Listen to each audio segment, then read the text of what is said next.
This is TWiT. Well, Elise, I love to write negative reviews when services or restaurants or whatever are terrible. And it looks like California is protecting my rights as a negative person. Well, it's a real win for free expression in the big picture. California law now says companies cannot punish customers who post negative reviews. California Governor Jerry Brown signed the law this week, and here to tell us more about it is Jeff John Roberts, writer at GigaOM. Hi, Jeff John Roberts. Hi, good to be here. Well, how is this working in practice, just to get started? How are businesses muzzling bad reviews in the first place? Well, generally, when you buy anything, you book a hotel, or often when you buy something online, you sign a contract. You exchange your money for their goods.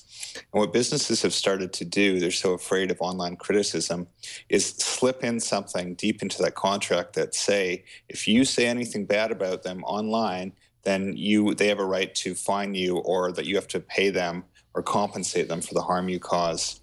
Hotels have done this. Retailers have done this, and even actually dentists and doctors and such folk are doing it too.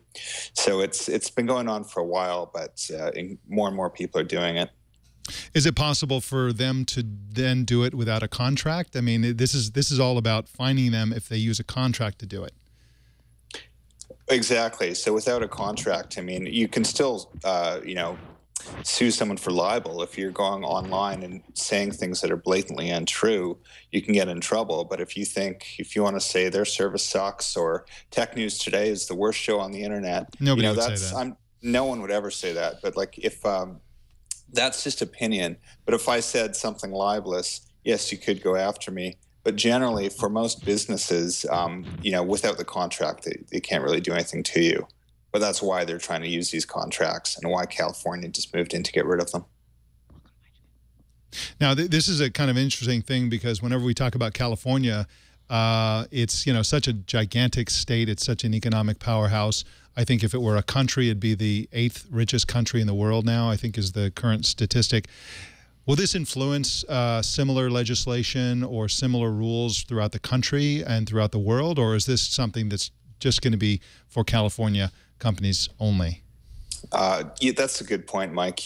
Typically, whatever happens in California will trickle to other places sooner or later. People might try to take advantage of that California law in the meantime, but I suspect probably in coming years we'll see other states pass something similar, or perhaps Congress step in to do something too. Interesting. And now, is there a precedent for this in other areas of governing speech and what companies can do online in terms of exacting fines or whatever from any sort of comments, or is this a brand new world? This is kind of a new world, and also too, I mean, just think how it's not been that long that Yelp has been around for a few years, but it's only recently that everyone uses it all the time. And it's hard not to have a little bit of sympathy for the businesses, because I'm sure we all know a small business owner, and these people are terrified of what people say online, and some consumers are jerks. And a 1-star review, if you're a small business and you see that, you're probably going to be terrified. Well, not everyone, but that's what's, so for one sec, look at it from the business's eyes. But I think the state of California has made the choice correctly, I think, that free speech outweighs those concerns. So we're still in new territory, but for now, I think the consumers have won a deserved victory here. And Jeff, as you wrote, businesses still seem to struggle with how to deal with online reviews. So just going forward, who do you think is doing it well? What is the right play or the right strategy in this new age of people getting to respond about their every experience with a business? Well, I think, we probably all are seeing the same things.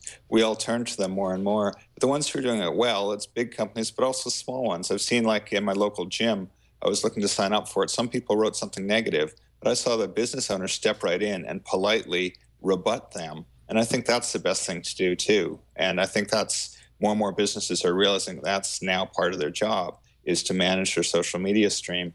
And so I think the most effective strategy is for business owners to come in there and address concerns online. And that way, when another consumer comes in and sees that review, they'll be able to see both sides of it, make up their own mind. And I think that's the model going forward. Jeff John Roberts writes at gigaom.com, and you can follow him on Twitter at Jeff John Roberts. Thank you so much for joining us, Jeff. Thanks so much, Mike. See you again. All right.